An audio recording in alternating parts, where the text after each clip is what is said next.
নমস্কার, পোল্ট্রি ভরসায় তোমাদের সকলকে অনেক অনেক স্বাগত। আশা করি তোমরা সকলেই ভালো আছো। তো আজ আমি তোমাদের বলবো যে বর্ষাকালের দিনে মুরগিকে অতিরিক্ত পরিমাণে জল কিভাবে খাওয়াবে। আমরা সকলেই জানি বর্ষাকালের দিনে মুরগি ফিড তো ঠিকঠাকই ইনটেক করে নেয়, যেহেতু ঠান্ডা আবহাওয়া থাকে, ভিজে স্যাঁতস্যাঁতে আবহাওয়া থাকে, তার জন্য মুরগিটা ফিডের যে কনজিউম সেটা কিন্তু একদম ঠিকঠাকভাবেই খায়। কিন্তু যে পরিমাণ ফিড খাচ্ছে তার দ্বিগুণ পরিমাণ জল কিন্তু মুরগি খায় না।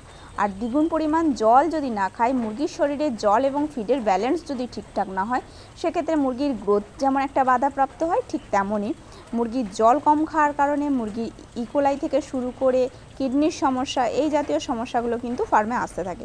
তো কিডনির সমস্যা যদি ফার্মে আসে, সেক্ষেত্রে মুরগির যেমন মোর্টালিটির পার্সেন্টেজ বাড়বে, মোর্টালিটির পার্সেন্টেজ বাড়লে মুরগির যে এফসিআর যে কস্টিং তার উপর কিন্তু প্রচণ্ড এফেক্ট পড়বে। তো এর ফলে একটা ঠিকঠাক মতো পেমেন্ট কিন্তু ফার্মে আশাতীত রেজাল্ট কিন্তু ফার্মে পাওয়া যাবে না। তো আজ আমি বলবো এই বর্ষাকালের দিনে কি ধরনের ম্যানেজমেন্ট তোমাদের ফার্মে করলে বা কি খাওয়ালে মুরগির জল বেশি ইনটেক করবে। তো দেখো, বর্ষাকালে যেহেতু একটা ভিজে স্যাঁতস্যাঁতে আর্দ্র আবহাওয়া থাকে, সেক্ষেত্রে কিন্তু মুরগি শীতকালের মতোই জলটা ঠিকঠাক মতো খেতে চায় না। তো জল ঠিকঠাক মতো খাওয়ানোর জন্য মোটামুটি ব্রুডিং পিরিয়ড থেকেই তোমাদেরকে চেষ্টা করতে হবে মুরগিটা যাতে সাফিসিয়েন্ট জল খায়।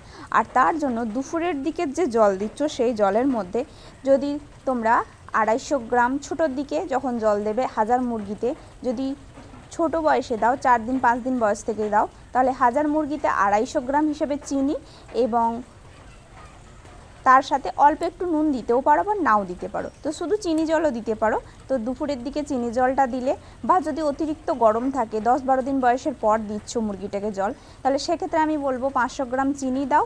আর তার সাথে অবশ্যই ইলেকট্রোলাইট পাউডার অ্যাড করবে, যেহেতু অতিরিক্ত গরম বা রোদ উঠেছে, অনেক টেম্পারেচার হাই, তো সেক্ষেত্রে তোমরা এটা দিতে পারো।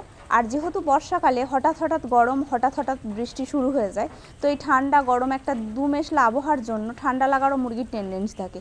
তো এক্ষেত্রে তার জন্য চিনিটা বলছি দিতে, কারণ গুড়টা দিলে সেক্ষেত্রে ঠান্ডা এসে যেতে পারে। তো চিনি জলটা তোমরা যদি দিতে থাকো দুপুরের দিকে, মোটামুটি প্রতি সপ্তাহে 3 দিন 4 দিন করে, সেক্ষেত্রে দেখবে মুরগির যে জল খাওয়ার পরিমাণ সেটা অবশ্যই করে বাড়ছে। আর তার সাথে সাথে যখন দুপুরের দিকে চিনি জল দিবে, ঠিক সেই দিনগুলোতেই রাত্রের দিকে কিন্তু তোমরা ভিনিগার অ্যাড করবে। অর্থাৎ রাতের দিকে যে জলটা দিচ্ছ, সেই জলটার মধ্যে লিটারে 1/2 ml হিসাবে ভিনিগার দেবে। এটাও 5-7 ঘন্টার মতো জলেতে দিয়ে দেবে ভিনিগারটা। আর ভিনিগারের মধ্যে যেহেতু অ্যাসিটিক অ্যাসিডের সমস্ত রকম গুণাগুণ বর্তমান থাকে, তাই ভিনিগার দিলে জল শোধন করার প্রয়োজন নেই। এটা কিন্তু জল শোধনের কাজ করবে, প্লাস তার সাথে সাথে ভিনিগার যেহেতু টক, তো টক জাতীয় হওয়ায় মুরগির জল খাবার যে প্রবণতা সেটা বাড়বে। আর তার সাথে সাথে যদি জল কম খায়, একটা অ্যালকাসল